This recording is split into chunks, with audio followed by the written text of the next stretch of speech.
Good evening दोस्तों। आज हम लेकर आए हैं एक नया chapter for the class 10th।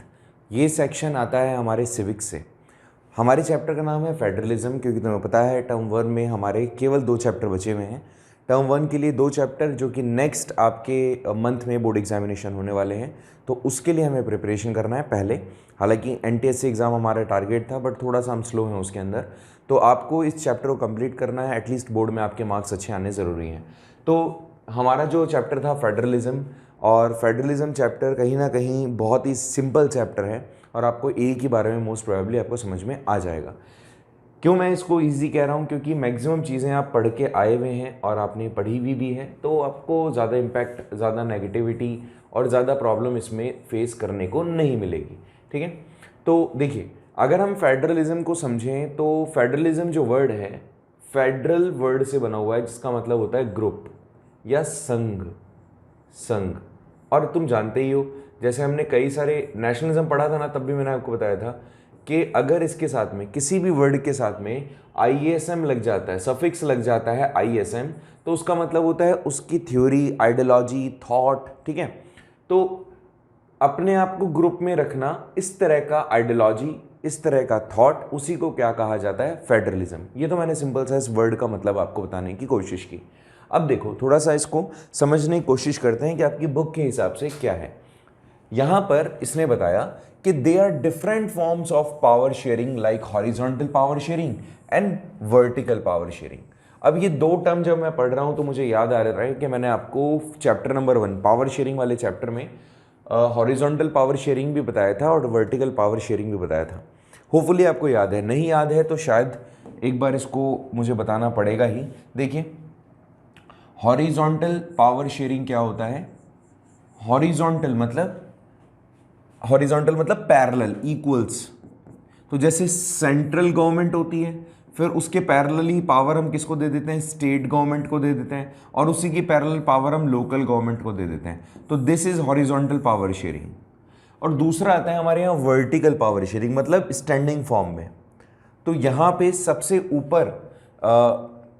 ऊपर जो पावर होती है, देखो इसको मैं ऐसे भी कह सकता हूँ ना, अगर मैं वर्टिकल पावर शेयरिंग की बात करूँ तो that would be much good कि मैं उसके ऑर्गन्स के हिसाब से बात करूँ। देखो, वर्टिकल में तो चलो ऐसे देख लेते हैं कि सेंट्रल गवर्नमेंट क्या करेगा? अपनी पावर शेयर करेगा स्टेट गवर्नमेंट के साथ, और स्टेट गवर्नमेंट अपनी पावर शेयर करेगा लोकल गवर्नमेंट के साथ।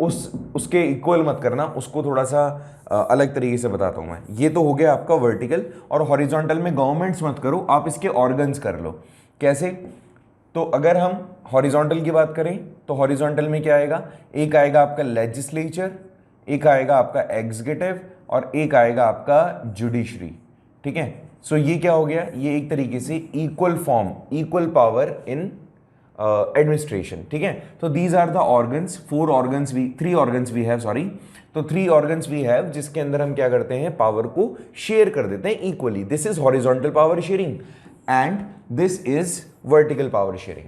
Got it? ये वर्टिकल है। अच्छा, इसमें और आपको एक चीज याद रखनी है। अभी अगर मैंने यहां पर वो गवर्नमेंट वाला बताया था, उसको एक बार स्किप कर देना, तो दैट वुड बी गुड कि आप इसी को याद रखें। ठीक है, तो ये हो गया हमारा वर्टिकल और हॉरिजॉन्टल पावर शेयरिंग।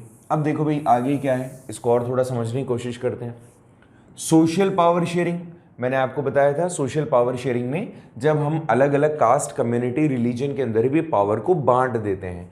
और कॉलिजन मैंने आपको बताया, तो कॉलिजन क्या होता है? जहां पे अलग अलग political clubs, political groups come together and make the government, वो होता है आपका कॉलिजन। तो यहां पर इसने बताया पावर शेयरिंग के जो डिफरेंट पार्ट्स हैं, टाइप्स हैं, उनके अंदर से ये एक डिफरेंट फॉर्म है पावर शेयरिंग का। ठीक है, सो देखो, बड़ी बड़ी कंट्रीज जैसे इंडिया में एक सक्सेसफुल डेमोक्रेसी के लिए ज़रूरी होता है कि पावर को बांटा जाए। ये बात आप पढ़ के आए हो कहाँ पे? चैप्टर नंबर 1 में भी। सो यहाँ पर ऐसा ही फेडरलिज्म का कंसेप्ट दिया गया। क्या कंसेप्ट है ये? अब इसको हमें समझना ज़रूरी है। तो कंसेप्ट है फेडरलिज्म का कि it is a kind of system of government in which the power of the state is divided between the central government and the government of various constituents units of the country और the state. कि आप क्या करेंगे? आप अलग अलग states में अलग अलग जो आपके स्टेट गवर्नमेंट है और सेंट्रल गवर्नमेंट है, उसमें पावर को आप क्या कर दें, डिवाइड कर दें, ठीक है। अच्छा, क्या मुझे आप एक बार बता पाओगे कि अगर हम पावर ऐसे डिवाइड कर देते हैं, कैसे? पहले सेंट्रल गवर्नमेंट से कुछ पावर हमने ली and we have given that power to the state government, तो what kind of power sharing it is it horizontal और इट इज वर्टिकल? अभी मैंने जस्ट आपको बताया कि अगर आप सेंट्रल गवर्नमेंट से कुछ पावर लेके स्टेट गवर्नमेंट को दे देते हो तो that would be considered as vertical power sharing. तो फेडरलिज्म एक ऐसा सिस्टम है जहां पे गवर्नमेंट की पावर को डिवाइड कर दिया जाता है, स्टेट की जो पावर है उसको डिवाइड कर दिया जाता है between the central government and the state government. अगर आपको ये इतना याद नहीं रहे कि government of the various constituents units, तो इसको हटा करके आप ऐसे भी लिख सकते हो एंड द स्टेट गवर्नमेंट, ठीक है। ये थोड़ा आपके लिए सिंपल हो जाएगा। तो क्या बात समझी हमने समझा कि फेडरलिज्म एक ऐसा स्ट्रक्चर होता है पावर शेयरिंग का जहां पे सेंट्रल गवर्नमेंट की पावर या नेशन की पावर जो होती है वो डिवाइड कर दी जाती है सेंट्रल गवर्नमेंट में एंड स्टेट गवर्नमेंट में। बहुत सिंपल है। मैंने यहाँ पर नीचे कुछ मैप भी दिखाया है। इस मैप के अंदर मैंने आपको बताने की कोशिश की है कि कुछ कंट्रीज़ वर्ल्ड की ऐसी हैं जहाँ पे इस तरह के सिस्टम की, पॉलिटिकल सिस्टम की प्रैक्टिस की जाती है। कनाडा है, मैक्सिमम यूनाइटेड स्टेट्स की जो नेशंस हैं उसमें, ब्राज़ील में, अर्जेंटीना में, इसके अलावा रशिया में, इंडिया में, ये वो कंट्रीज़ है जहाँ पे फेडरलिज्म प्रैक्टिस किया जाता है। क्योंकि जितना बड़ा देश होगा उतना हमें ज़रूरत हो जाती है एक सही एडमिनिस्ट्रेशन मैथड की, and federalism gives us the great method to deal with. तो ऐसे में जितनी डाइवर्सिटी है, जितना पावर डिविजन्स हैं, उसको एक सही तरीके से डील करने का मौका देता है हमें फेडरलिज्म। तो फेडरलिज्म नो डाउट एक बहुत अच्छा स्टेप है, बहुत अच्छा तरीका है जिससे कि हम मैनेज कर सकते हैं, एडमिनिस्ट्रेशन को बेहतर बना सकते हैं। अब सोचने वाली बात है कि ठीक है फेडरलिज्म तो है, तो इसके अपोनेंट कौन है और इसके कंपैरिजन में दूसरे फॉर्म्स कौन सी हैं। हालांकि एक बात और याद रखिए आप, ये डेमोक्रेसी का ही एक सब डिवीज़न है, आप ये भी कह सकते हो। डेमोक्रेसी तो है लेकिन उसी का सब डिवीज़न है। फेडरलिज्म में ज़रूरी नहीं होता कि, मतलब डेमोक्रेसी में ऐसा ज़रूरी नहीं कि फेडरलिज्म में जो प्रैक्टिस की जा रही है वो ही हर जगह, हर डेमोक्रेसी में प्रैक्टिस होगी, नहीं। उसके अलावा भी कुछ फॉर्म्स हैं, उसके ऊपर एक बार नज़र डालते हैं और कोशिश करते हैं कि आप समझ सकें अच्छे से। देखिए, there are two different forms of the government. अगर वैसा देखा जाए तो आप बोलोगे सर दो डिफरेंट थोड़ी होती है, बहुत सारी होती है। डिक्टेटर होता है, मोनार्कियल फॉर्म ऑफ गवर्नमेंट होती है, इसके अलावा डेमोक्रेसी होती है, फिर ओलिगार्की होता है, बहुत सारी डिफरेंट फॉर्म्स ऑफ गवर्नमेंट होता है, ठीक है। तो ऐसे में आप कहोगे कि सर यहाँ क्या नया लिखा हुआ है, तो यहाँ पर एक अलग टाइप, मतलब अगर डेमोक्रेसी ही है तो उसका भी एक डिफरेंट फॉर्म यहाँ पर बताने की कोशिश की गई है। मानते हैं मैक्सिमम देशों में आज तो डेमोक्रेसी है, तो उसके अंदर भी दो डिफरेंट आपको टाइप्स देखने को मिल सकते हैं, जिसमें सबसे पहला टाइप है आपका यूनिटरी फॉर्म ऑफ गवर्नमेंट। अगर मैं आपको बताऊं तो two different forms are, the first one is unitary form of government. अब देखो इस तरह का गवर्नमेंट। अच्छा, दूसरा भी देख लो एक बार, फेडरल फॉर्म ऑफ गवर्नमेंट। अभी मैंने आपको बताया कि ये जो गवर्नमेंट की बात हम कर रहे हैं दैट इज डेमोक्रेटिक गवर्नमेंट। सो उसमें जो सबसे पहले है यूनिटरी और दूसरा है फेडरल। यूनिटरी किस तरह का सिस्टम है कि ये एक ऐसा सिस्टम है जहां पर केवल एक लेवल पे गवर्नमेंट होती है और जो उसकी सब यूनिट्स होती हैं या सबऑर्डिनेट यूनिट होती हैं वो सेंट्रल गवर्नमेंट को सपोर्ट करती हैं। जो मेन पावर होती है वो दी जाती है सेंट्रल गवर्नमेंट को, और कंट्री जैसे Sri Lanka, France, Italy, Japan, UK, China, north Korea, इस तरह की गवर्नमेंट को एक तरीके से सर्व कर रहे हैं, या यहाँ पर इस तरह की गवर्नमेंट एग्जिस्ट करती है।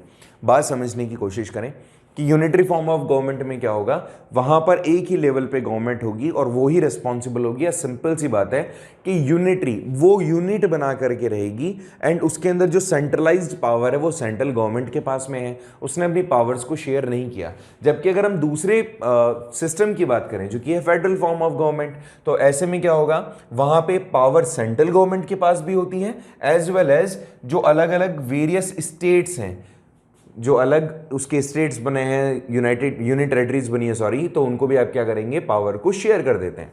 तो इस तरह का जो पावर शेयर किया जाता है सेंट्रल एंड स्टेट्स के अंदर या लोकल गवर्नमेंट में, रीजनल गवर्नमेंट्स में, इसके अंदर सारी की सारी पावर्स मतलब एक तरीके से शेयर की जाती है इक्वली उनके सिटीजन्स के बिहाफ पे।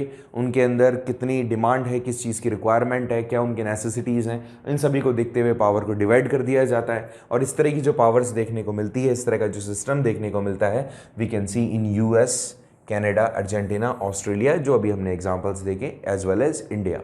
तो ये तो है हमारा फेडरल फॉर्म और ये है हमारा यूनिटरी फॉर्म। यहाँ तक आपको किसी को भी कोई भी प्रॉब्लम है तो बता दीजिए। मेरे हिसाब से प्रॉब्लम नहीं होनी चाहिए। क्या बोला मैंने अभी? मैंने इसका सिस्टम, इसका मेथड, इसका डेफिनेशन क्या बोला कि federalism is a kind of system of government in which power are shared among the two different groups और 2 और 3 डिफरेंट ग्रुप्स, जैसे सेंट्रल गवर्नमेंट से स्टेट गवर्नमेंट और स्टेट गवर्नमेंट से जो दूसरी यूनिट्स हैं उनके अंदर शेयर कर दिया जाता है पावर को, एडमिनिस्ट्रेटिव पावर को। और अगर हम देखें कि डेमोक्रेटिक गवर्नमेंट के भी कौन से 2 सिस्टम हो सकते हैं, कौन से 2 पार्ट्स हो सकते हैं, तो of course we can see unitary form of government as well as the federal form of government. आपसे क्वेश्चन कैसे देगा? ऑफ कोर्स एमसीक्यूज बेस्ड होंगे। तो किसी नेशन का आपको नाम दे दिया और बोल लीजिएगा आपसे कि भाई इनमें से चूज करो कि कहाँ पे यूनिटरी फॉर्म ऑफ गवर्नमेंट और कहाँ पे फेडरल फॉर्म ऑफ गवर्नमेंट। तो आपको नो डाउट इन सारे एग्जाम्पल्स को याद रखना जरूरी है और ये एग्जाम्पल्स हैं, छोटे छोटे एग्जाम्पल्स हैं, आपको याद हो जाएंगे। चलिए नेक्स्ट देखते हैं इसके आगे और क्या है और समझने की कोशिश करते हैं कि नेक्स्ट टॉपिक हमें क्या सिखाना बताना चाह रहा है। ठीक है, तो लेट्स सी। देखो अब हमने, क्योंकि हमारा chapter he federal form of government का है, तो ये वाला तो इतना ही आपको याद रखना है, समझना है। इसमें से इसके एग्जांपल्स याद कर लेना। अब थोड़े से इसके फीचर्स के ऊपर बात कर लेते हैं कि अगर किसी जगह पर फेडरल फॉर्म ऑफ गवर्नमेंट है तो what would be the features of that nation या स्टेट। कई जगह पर याद रखना है स्टेट्स को नेशन का, मतलब जो नेशन है ना उसको स्टेट का भी नाम दिया जाता है। वहां पर अभी जैसे हमने देखा अभी प्रीवियस पैराग्राफ में, वहां पर नेशन को डिनोट करने के लिए स्टेट वर्ड यूज किया है। तो स्टेट का मतलब केवल राज्य नहीं होता है, स्टेट का मतलब एक प्रॉपर मतलब निकालना चाहें तो हम उसको राष्ट्र से भी जोड़ सकते हैं, ठीक है, नेशन से भी जोड़ सकते हैं। तो ये वाला जो अभी हम मतलब ये पढ़ना चाह रहे हैं, इसके फीचर्स पढ़ना चाह रहे हैं, इट इज़ रियली कंपलसरी कि आप इसके हेडिंग्स एटलीस्ट याद कर लें। तो पहली जो हेडिंग है वो है 2 level of government, of course central level पे और स्टेट लेवल पे काम करती हैं। दूसरा है डिस्ट्रीब्यूशन ऑफ पावर। इसका सबसे बेस्ट फीचर है कि पावर को एक जगह पर सेंट्रलाइज्ड नहीं किया जाता, उसको शेयर कर दिया जाता है अमंग द डिफरेंट कैटेगरीज बोल सकते हैं अपन, कि लोकल गवर्नमेंट में भी तो स्टेट गवर्नमेंट में भी और दूसरे रीजन्स में भी। तीसरे पॉइंट में बात करें तो कॉन्स्टिट्यूशनल स्टेटस, थोड़ा सा इसको मुझे समझाना जरूरी है। पहले तो मेरे हिसाब से अगर ऊपर वाले 2 में से किसी प्रॉब्लम है तो पूछ लीजिए। ऊपर वाले में होगी नहीं वैसे, क्योंकि 2 लेवल पे आपने पावर को सेग्रीगेट किया है, 2 लेवल पे गवर्नमेंट काम करती है। तीसरा वाला समझें आप थोड़ा सा कि कॉन्स्टिट्यूशनल स्टेटस की अगर अपन बात करें तो कॉन्स्टिट्यूशनल स्टेटस ये कहता है कि जो भी एक जगह पे सेंट्रल गवर्नमेंट में जो भी कॉन्स्टिट्यूशन बनाया गया है, उस कॉन्स्टिट्यूशन में जो रूल्स रेगुलेशंस, जो राइट्स, जो ड्यूटीज बताई गई हैं, that will observe by every citizen of the country, चाहे वो किसी स्टेट का पार्ट है या मतलब किसी भी स्टेट का पार्ट हो, किसी भी यूटी का पार्ट हो, लेकिन जो सेंट्रल लेवल पे आपका कॉन्स्टिट्यूशन बना है उस कॉन्स्टिट्यूशन को दे नीड टू फॉलो। ऐसे नहीं कह सकते कि हम तो राजस्थान में रह रहे हैं तो we will not follow that. आपसे पहले होता था जब जम्मू एंड कश्मीर का कॉन्स्टिट्यूशन और हमारे भारत के कॉन्स्टिट्यूशन के बीच में कॉन्फ्लिक्ट था, मतलब उनको स्पेशल प्रिविलेजेस थे, वो अगर मानना चाहे तो माने, नहीं मानना चाहे तो नहीं माने भारत के कॉन्स्टिट्यूशन को, बट अब ऐसा नहीं है। कमेंट बॉक्स में बताना कौन से आर्टिकल के तहत ये सारी चीज़ें उनसे वापस से ले ली गई है, कौन सा आर्टिकल हटाया गया था, कमेंट बॉक्स में मैं वेट करूंगा। तो थर्ड फीचर है हमारा, that is equal status. Equal status ये कहता है कि फेडरल जो प्रोविजंस है कॉन्स्टिट्यूशन के अंदर, उसके अंदर आप मान के चलें किसी भी एक गवर्नमेंट को आप मतलब ये नहीं कह सकते हो कि all such power will be in the hand of 1%, ठीक है। इसके साथ में ये भी रिक्वायरमेंट है कि जितने भी लेवल पे गवर्नमेंट काम कर रही है उसको मतलब इक्वली जज किया जाए। मान के चलें जो भी आपके यहाँ पर बात की जा रही है, जो भी किसी पर्सन को आपने अथॉरिटीज़ दी गई है, वो इक्वल ही रिप्रेजेंटेशनशिप करना चाहिए। देखो अगर आपको ऐसे याद नहीं रहे तो इक्वल स्टेटस का मतलब समझें आप कि राजस्थान के अंदर रहने वाला बंदा हो, चाहे गुजरात में रहने वाला बंदा हो, दिल्ली में रहने वाला बंदा हो या कहीं किसी और स्टेट्स में, तो ऐसे में उसके साथ में डिस्क्रिमिनेशन नहीं हो सकता। ये फंडामेंटल प्रोविज़न है कॉन्स्टिट्यूशन का कि किसी के साथ भी मतलब वो एक लेवल पे अगर काम कर रहा है, he is standing at a particular place, तो ऐसे में उसको डिस्क्रिमिनेट नहीं किया जा सकता कि आप इस जगह से बिलोंग करते हो या आप इसका पार्ट हैं या कि नहीं है, ठीक है। दूसरा है कि इंडिपेंडेंट जुडिशरी, गवर्नमेंट बना दी आपने, अब गवर्नमेंट अच्छे से काम कर रही है कि नहीं कर रही है, तो उसके लिए भी यहाँ पर बताया गया है कि जो जुडिशरी होगी उसको किसी के अंडर में नहीं रखा जाएगा। The judiciary will do their work openly और फ्री, मतलब इंडिपेंडेंटली, कि उस पर कोई प्रेशराइजेशन नहीं हो सकता, उसको किसी भी तरीके से आप फोर्स नहीं कर सकते टू चेंज देयर डिसीजन, कि वो अपना डिसीजन चेंज करें if they have given some judgments, अगर उन्होंने कोई जजमेंट दिया तो अगर वो किसी भी गवर्नमेंट के अंडर में हो जाएगी। सोचो जुडिशरी अगर सेंट्रल गवर्नमेंट के अंडर में है और सेंट्रल गवर्नमेंट कोई काम सही नहीं कर रही है, तो डू यू रियली थिंक कि जुडिशरी उनको क्वेश्चन मार्क कर पाएगी कभी? अगर वो उनके अंडर में है तो नहीं कर पाएगी। इसीलिए कॉन्स्टिट्यूशन ने क्या किया है, ये जो ऑर्गन है हमारे गवर्नमेंट का, जुडिशरी हमारी डेमोक्रेसी का जो ऑर्गन है, उसको बिल्कुल इन्होंने क्या कर दिया है, सेपरेट रख दिया है। ठीक है, तो इंडिपेंडेंट जुडिशरी का मतलब है कि यहाँ जुडिशरी जो है वो किसी भी दूसरे ऑर्गन के अंडर में नहीं आती। Is it clear? आ जाइए सिक्स्थ वन। सिक्स्थ है हमारा फाइनेंशियल ऑटोनॉमी।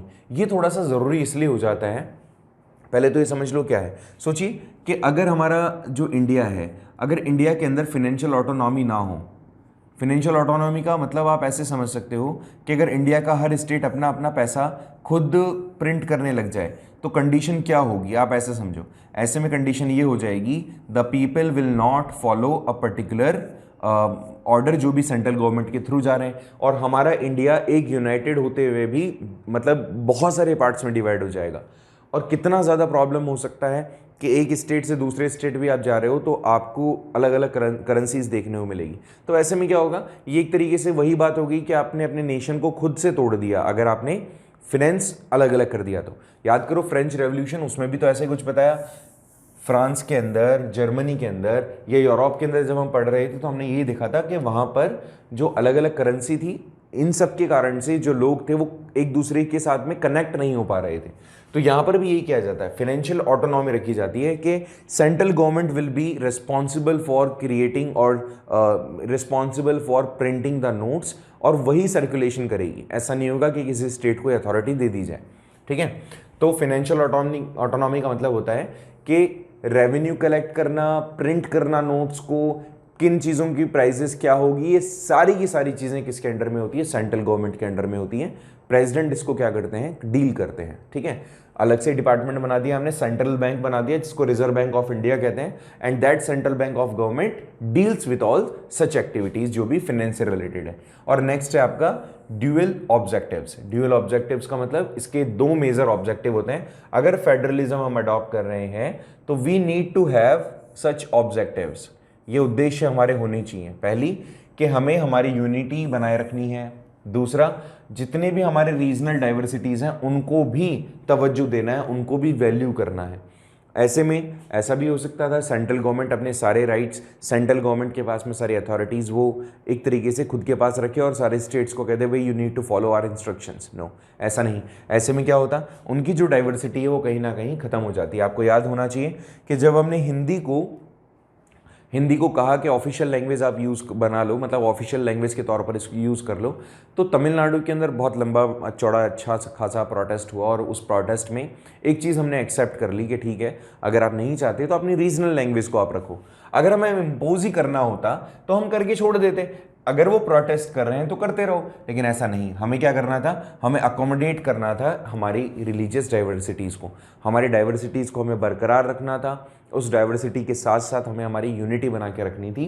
उसी के कारण से हमने क्या किया है, फेडरलिज्म को अडॉप्ट किया है। तो हमने क्या किया, we have seen such features के two level of government, distribution of power, constitutional status, equal status, never be discriminated. दूसरा मतलब fifth one is independent judiciary. फिर नेक्स्ट हमने देखा dual objectives and financial autonomy. So such 7 features we have seen. अगर आपके exam में question पूछता है या फिर आपसे पूछेगा कि what choose the correct one या choose the right option given below, कि इसमें से कौन सा फीचर हो सकता है फेडरलिज्म का, तो if you know such all 7 features तो आसानी से आप उसका जवाब दे पाओगे। नेक्स्ट टॉपिक के ऊपर बात करते हैं। बहुत ही सिंपल चैप्टर है, थोड़ा सा रैपिड चल रहे हैं अपन, क्योंकि इस पर ज़्यादा टाइम लगाना नहीं है, सिंपल चैप्टर है। हिस्ट्री के अंदर अपने को टाइम ज़्यादा लग जाएगा, इसलिए मैं इसको थोड़ा सा फास्ट करा रहा हूँ। ठीक है, इसने बोला है कि 2 एस्पेक्ट्स जो कि बहुत क्रूशियल हैं for institutes and practice of federalism, के कुछ ऐसे एस्पेक्ट्स के ऊपर बात कर रहे हैं अपन जो कि थोड़े से क्रूशियल हो जाते हैं, कुछ ऐसे इंस्टीट्यूट जो क्रूशियल हो जाते हैं फेडरलिज्म को प्रैक्टिस करने में। ठीक है, तो कौन से हैं, let's see. The first one is government at different levels should agree to some rules of power sharing. देखिए, अगर सेंट्रल गवर्नमेंट है तो सेंट्रल गवर्नमेंट को इस बात को एक्सेप्ट करना पड़ेगा कि हम सारा काम खुद से नहीं कर सकते। उनको जो पावर मिली है, they need to share among the states और union territories, as well as states को भी ये समझना पड़ेगा कि they must share the power among the various local government. उनको अलग अलग लोकल गवर्नमेंट में क्या करना पड़ेगा, इस पावर को शेयर करना ज़रूरी है। अगर वो इस बात के लिए एग्री होते हैं तो ही जाके आप इन इंस्टीट्यूट्स को, इस फेडरलिज्म की प्रैक्टिस को कर पाएंगे, अदरवाइज आप ऐसा नहीं कर सकते। तो government must be agree to share their power, this is the first one. और दूसरा है कि they should also trust each would abide its part of agreement. इन्होंने ये कहा कि अगर आपने, ठीक है, पावर को शेयर कर दिया, पावर शेयर करने के बाद में आपको इस बात के लिए ट्रस्ट रखना पड़ेगा कि जब भी देश की बात आएगी तो all the states, all the union territories will come together and they will try to sort it out, all जो भी मैटर वहाँ पर होने वाले हैं उन सभी को। तो आपको एक दूसरे के लिए ट्रस्ट मेंटेन करना पड़ेगा, एक दूसरे के सपोर्ट के अंदर आना पड़ेगा जब भी नीड होगी। तो दो चीज़ें हैं, अगर आपको फेडरलिज्म अच्छे से प्रैक्टिस करना है तो पहली चीज़ तो ये है कि पावर शेयर करो। पावर शेयर करने के बाद में ये ज़रूरी हो जाता है एक दूसरे के साथ में ट्रस्ट बना के रखो कि कभी भी कोई ऐसी सिचुएशन आएगी तो we will try to solve the problems together. तो हम एक साथ मिलकर के उसको क्या करेंगे, सॉल्व करने की कोशिश करेंगे। इस लाइन को थोड़ा सा दिमाग में अच्छे से बैठा लेना, रचा लेना, बसा लेना कि कोई भी आइडल फेडरल सिस्टम जो होता है वो इन दोनों एस्पेक्ट्स के साथ काम करता है। पहली चीज म्यूचुअल ट्रस्ट और दूसरा एग्रीमेंट टू लिव टुगेदर, एक साथ रहने की फीलिंग और एक साथ एक दूसरे के ऊपर ट्रस्ट। इन दो चीज़ों के साथ में हमारा जो फेडरल सिस्टम है वो अच्छे से वर्क कर पाता है। अगर ये दो चीज़ें नहीं हैं तो कंडीशन थोड़ी सी प्रॉब्लमैटिक हो सकती है। आगे देखिए, आगे इसने क्या कहा है, इसने कहा कि अगर आपको एग्जैक्ट बैलेंस क्रिएट करना है पावर का central government and state government में, तो ये डिपेंड करता है on the historical context in which the federation was formed. जैसे आप समझो, अगर जम्मू एंड कश्मीर की बात करें तो हमने जम्मू एंड कश्मीर को ऐसा क्यों हुआ कि उनको अलाउ कर दिया कि ठीक है भाई तुम तुम्हारी खुद की गवर्नमेंट बना लो, हम जो भी रूल रेगुलेशंस बना रहे हैं तुम पे इम्पोज नहीं किए जाएंगे। ऐसा हमने इतना ज़्यादा ओवर प्रिविलेज्ड उनको क्यों कर दिया, जस्ट बिकॉज उनका हिस्टोरिकल मतलब कॉन्टेस्ट इस तरह का था कि हमें उस टाइम पर ऐसा करना पड़ा था और वो हम कैरी फॉरवर्ड कर रहे थे, साल दर साल हम उसको बढ़ाते जा रहे थे। तो कितना पावर शेयर करें, उसका वैल्यू कितना होना चाहिए, क्या क्या चीज़ें उनके हाथ में छोड़ देनी चाहिए। अब देखो, हमने कुछ भी चीज़ उनके हाथ में नहीं छोड़ी, इवन हमने स्टेट का दर्जा भी उनसे छीन लिया, हमने उनको यूटी बना दिया क्योंकि they were not capable to deal as a state, कि वो डील ही नहीं कर पा रहे हैं। सो हमने उसको कहा कि तुमसे ना हो पाएगा भैया, हम क्या करेंगे, आपको यूटी बना के दे देते हैं और सेंट्रल गवर्नमेंट वहाँ पर एक अपॉइंट करेगी गवर्नर को, वो क्या करेंगे वहाँ पे उनको डील कर लेंगे। तो ऐसे में कितनी पावर बंटे, कितनी पावर देनी है, कितनी नहीं देनी है, इसको इस तरह से देखा जाता है कि उसकी हिस्ट्री क्या रही है, उसकी नीड क्या है और इवन उसको कितने सपोर्ट की ज़रूरत है। तो इस कारण से इन दोनों चीज़ों के साथ में फेडरलिज्म को प्रैक्टिस किया जाता है इंडिया में। क्या क्या चीज़ें ज़रूरी हैं, उसके लिए पावर शेयरिंग ज़रूरी है, म्यूचुअल ट्रस्ट ज़रूरी है एंड एक साथ रहने का ये एग्रीमेंट है, ये ज़रूरी है। सोचो, अगर ये एग्रीमेंट नहीं हो तो ऐसे में हर एक स्टेट जो अपने आप में प्रॉस्परस बन चुका है वो अपने रिसोर्सेज को शेयर नहीं करेगा। और रिसोर्स एंड डेवलपमेंट वाले चैप्टर में हमने पढ़ा था कि अगर किसी स्टेट के पास में रिसोर्स है और इफ शी इज नॉट, मतलब that state is not agree to share their resources, share their assets to some other states, तो ऐसे में हमारे नेशन के अंदर डेवलपमेंट कहीं ना कहीं रुक जाएगा एंड वो कंडीशन फिर अच्छी नहीं होगी। तो एग्रीमेंट होना चाहिए कि हम एक साथ रहेंगे, एक साथ जिएंगे, एक साथ मरेंगे। वाह क्या बात है। आगे देखो भाई, यहां पर इसने कहा कि नेक्स्ट टॉपिक कहता है कि there are two routes of formation या फॉर्मिंग द फेडरेशन। अब ये जो फेडरेशन है, फेडरेशन का मतलब भी वही है संघ, तो आप इसको ज्यादा दिमाग लगाना मत। संघ बनाना है, अगर हमें ग्रुप बनाना है तो उसके दो टाइप हो सकते हैं। पहला टाइप है बेटा कमिंग टुगेदर फेडरेशन और दूसरा है होल्डिंग टुगेदर फेडरेशन।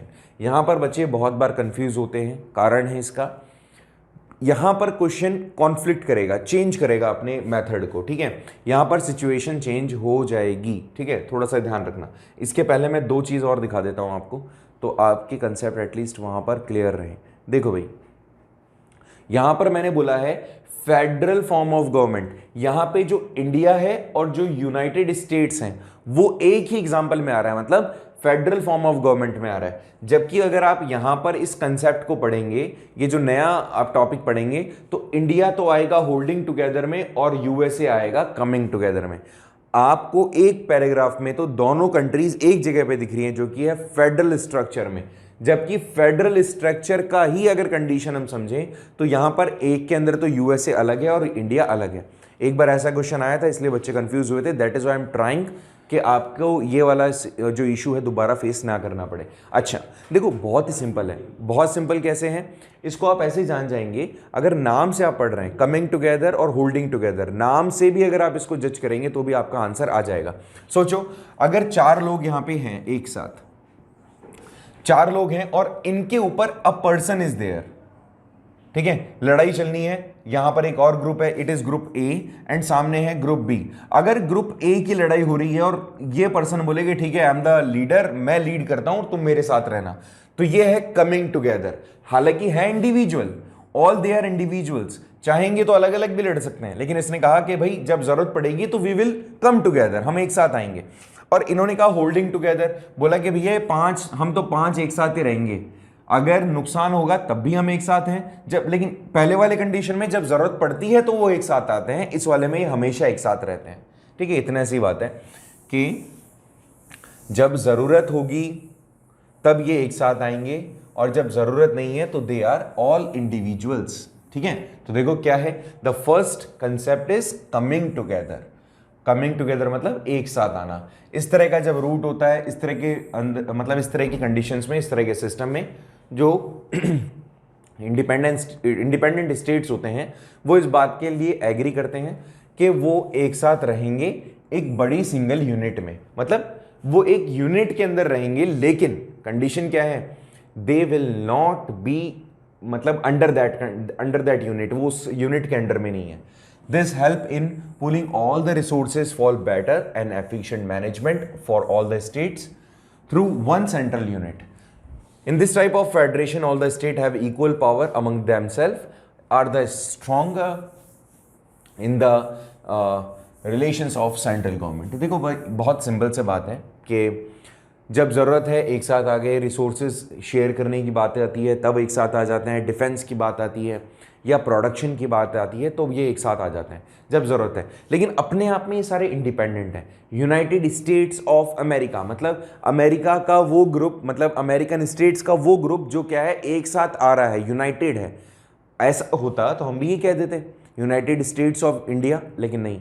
ऐसे में हमारे इंडिया के अलग अलग डिविजन्स हो जाते हैं, राजस्थान बिल्कुल अलग चला जाता, गुजरात अलग चला जाता। ऐसे में क्या हुआ है, यहाँ पे कमिंग टुगेदर के अंदर ये एक बड़ी यूनिट के अंडर में आते हैं, ऐसे समझो अंडर में है ये सारे, और अपने आप में ही क्या है, सारे के सारे इंडिविजुअल इंडिपेंडेंट स्टेट्स हैं। जबकि अगर मैं होल्डिंग टुगेदर में बात करता हूं तो यहां पर एक साथ नहीं आते हैं, ये एक साथ होते हैं, इनको अलग अलग इंडिपेंडेंसी नहीं दी गई है। They are actually a part of a nation, ये एक नेशन का पार्ट है। देखो कैसे, अगर हम इस रूट की बात करते हैं तो एक बहुत बड़ा लार्ज यूनिट बनाया जाता है सेंटर्स के साथ एंड छोटी छोटी यूनिट्स के साथ में। पावर को डिवाइड कर दिया जाता है सेंट्रल अथॉरिटीज के साथ में और स्टेट अथॉरिटीज के साथ में। इस तरह का जो फेडरेशन होता है वहां पे स्टेट्स के पास में इक्वल पावर नहीं होती, कुछ कुछ ज्यादा पावर भी देनी पड़ती है। जैसे गोवा सोचिए, गोवा एक छोटी सी जगह है ना। अब ऐसे में गोवा के साथ भी यही बिहेव किया जाए, या तो ऐसा बोला जाए कि भाई हम हर स्टेट को 50-50 करोड़ रुपए दे रहे हैं, सेंट्रल गवर्नमेंट ही बोले, तो गोवा तो छोटा सा है, इसकी नीड तो हो सकता है पूरी हो जाए, बट कुछ ऐसे बड़े स्टेट्स भी हैं जिनकी नीड्स पूरी नहीं होगी। तो ऐसे में क्या किया जाएगा, जो बड़ी यूनिट होती है वो इस बात को मेजर करती है कि कितना किसके पास में नीड है, कितनी उसको ट्रीटमेंट की ज़रूरत है, प्रिविलेजेस देने हैं या वो अंडर प्रिविलेज्ड है कि ओवर प्रिविलेज्ड है, इन सब को मेजर कौन करता है, अ बिग यूनिट, जिसको हम सेंट्रल गवर्नमेंट कहते हैं, उसके हिसाब से डील किया जाता है। हालांकि ये फॉर्म ज़्यादा बेटर है, बिकॉज इस वाले में distribution not even, I know equal तो नहीं है, लेकिन जिसकी जितनी रिक्वायरमेंट है उसके हिसाब से इसमें रिसोर्सेज डिवाइड हो जाते हैं। जबकि इसमें क्या है, इसमें क्योंकि ये सारी प्रॉस्परस स्टेट्स होती हैं तो ओवर डिपेंडेंसी नहीं होती है, मतलब किसी पे ज़्यादा डिपेंडेंसी नहीं है कि उनके पास भी खुद के पास है कि दे कैन डू। बट हमारे जैसे स्टेट्स में, हमारे जैसे नेशंस में हर एक स्टेट जो होता है वो प्रॉस्परस नहीं होता, उनके पास रिसोर्सेज पूरे नहीं होते। दैट इज़ वाई किसी को ज़्यादा सपोर्ट की और किसी को कम सपोर्ट की ज़रूरत पड़ती है। तो यहाँ पर आप याद रखें कि इन सब का एक यूनिट हेड होता है तो वो होल्ड करके रखता है सारे स्टेट्स को, तो इस तरह का जो फॉर्मेशन होगा वो होल्डिंग टुगेदर वाला होगा। और जबकि जहां पे सारे स्टेट्स इंडिपेंडेंट होते हैं बट दे कम टुगेदर जब उनको जरूरत पड़ती है तो वो एक साथ आते हैं सामने, दैट इज कमिंग टुगेदर। तो यहां पर बहुत बार कंफ्यूजन होता है बच्चों को, USA as well as India, यहां पर ये जगह, ये दोनों आपको कंट्रीज एक जगह पर देखने को मिल जाती है और इसमें आप कंफ्यूज हो जाते हैं, तो होना नहीं है। हम क्या पढ़ रहे हैं, अगर आपको फेडरेशन बनाना है, ग्रुप बनाना है अगर आपको, तो ग्रुप आप बना सकते हैं दो तरीके से, पहला कमिंग टुगेदर हो जाओ या फिर होल्डिंग टुगेदर हो जाओ। ठीक है, बात समझ में आई? मेरे हिसाब से यहां तक आपको क्लियर हो गया होगा। आगे देखें इसको कुछ, ठीक है, लास्ट इसको देख लेते हैं, बाकी हम नेक्स्ट क्लास में देखेंगे। ठीक है, ये समझने की कोशिश करते हैं। हमारे जैसे इंडिया का फेडरेशन अगर अपन बात करें तो क्या है, तो भाई हमारा कॉन्स्टिट्यूशन ये कहता है कि India shall be a union of state. Preamble में भी बताया गया है, प्रेम्बल में भी यही चीज लिखी गई है कि इंडिया क्या होगा, एक यूनियन होगा, किसका, स्टेट्स का। यहां पे ये यूनियन है इंडिकेट करता है इंडियन फेडरेशन को, is not the result of any agreement by the units that he components unit have no freedom to secede from it. India's constitution system is basically federal but with the striking unitary feature. ठीक है भाई, बहुत ही simple सी बात है कि अगर हम India के फेडरल सिस्टम की बात करें तो यहाँ पर यह बताया गया कि हम क्या हैं, यूनियन ऑफ स्टेट हैं। और यूनियन ऑफ स्टेट का मतलब ये नहीं है कि हम उनको फोर्स कर रहे हैं कि आप एक साथ आओ, बट हम कोशिश ये कर रहे हैं कि अगर ये सारे एक साथ आ जाते हैं तो किसी की फ्रीडम को नहीं छीना जाएगा, हम सबके पास में इक्वल अपॉर्चुनिटीज़ होगी। और कोई एक स्टेट अगर ये चाहे कि हम उससे बाहर जाकर वो अपने हिसाब से काम करें तो ये परमिशन भी नहीं दी जाएगी। हम क्या हैं, हम एक यूनियन है स्टेट्स का। इंडिया क्या है, यूनियन ऑफ स्टेट। ठीक है, बहुत ही सिंपल सा कंसेप्ट है कि यहाँ पे कॉन्स्टिट्यूशन में जो जो चीज़ें बताई गई है, किसके लिए, जो जो चीज़ें बताई गई है स्टेट्स के लिए कि उनके अथॉरिटीज़ क्या होंगी, उनका काम क्या होगा, all such are given in a written form. Constitution के अंदर ये सारी चीज़ें पहले रिटन फॉर्म में है, तो कॉन्फ्लिक्ट होने के चांसेस होते ही नहीं है। चैप्टर बहुत सिंपल है, चैप्टर के अंदर मेरे हिसाब से आपको कोई प्रॉब्लम नहीं आनी चाहिए। तो अगर कोई प्रॉब्लम आती भी है तो आप मुझसे पूछिएगा। नेक्स्ट चैप्टर में, नेक्स्ट लेक्चर में we will discuss about more about it. हम इसके बारे में थोड़ा सा और ज़्यादा देखेंगे और मेरे हिसाब से बहुत सिंपल चैप्टर, तो 2-3 लेक्चर्स में इसको कंप्लीट करने की भी कोशिश करेंगे। Thank you so much for joining the class. मिलते हैं नेक्स्ट क्लास में। Thank you.